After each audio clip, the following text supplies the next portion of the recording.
Good morning. We are here at Tesol Colombia at Universidad de la Sabana. Today is June the 6th, 2015. I'm Sonia Jimenez, a faculty member of the Department of Foreign Languages and Cultures. We are here with Dr. Adriana Gonzales from Universidad de Antioquia.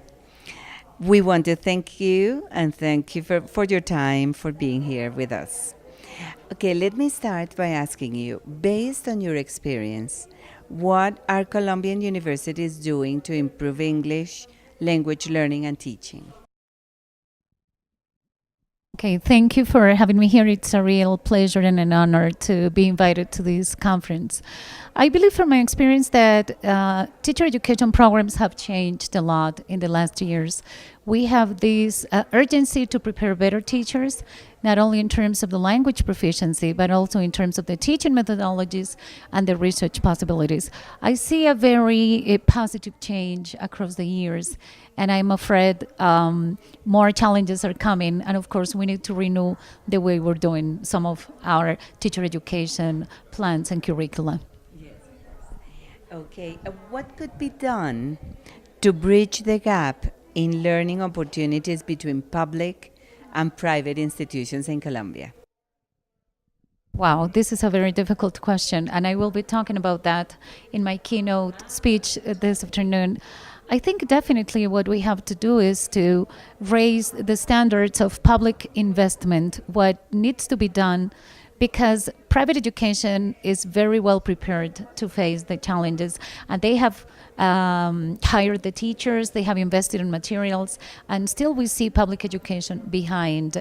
Probably what we need to do is to educate educational authorities at the town level, at the state level, and convince them on the importance of investing in education. If people have English and other languages, students will be more open-minded, they will be more eager to learn from other cultures, to have contact with other types of persons, and they will acquire some values that monolingualism may not necessarily give them. Okay, thank you. Can you briefly explain what new challenges you think English teachers and institutions face nowadays to respond to the needs of their contexts?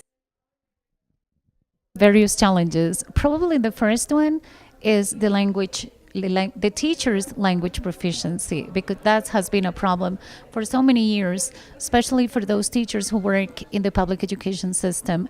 And that's where our responsibility as teacher educators comes. So yes, we could have an impact on our future teachers' proficiency, but also we need to offer more permanent and longer teacher training for those in-service teachers that are already in the profession and do not have the skills or may have lost them. Of course, we need also to address the issues of contextualized teaching practices. Methodologies need to be different because it is not the same to teach in Bogota in a private school or teach in the middle of, I would say, El Cauca in a rural school. So that's also a major challenge. And the number of hours of instruction. There's a big gap between private education and public education. If we could have more hours of exposure to the language with the adequate conditions, I think it would be better.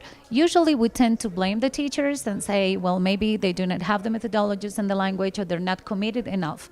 But the circumstances many teachers work make them very, very, very limited to address the challenges of the policy and what the curriculum really requires.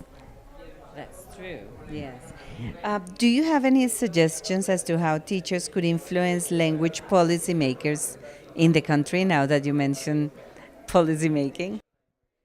Yes, I think that we as teacher educators and teachers, we should have more active participation. I think we have to raise our voices more clearly because we have to say what is needed, but sometimes we're not organized and we do not address those issues. We don't send our comments or our concerns to the right people. So make them more open, more clear, and have support. Support the data, why we need more hours, why we need more resources. And if we could have a more open stand towards defending the quality of instruction, probably we would be doing something else. And as teacher educators, definitely insisting on doing research on the various conditions and the successful experiences. We should be more open, showing what has been working in different contexts.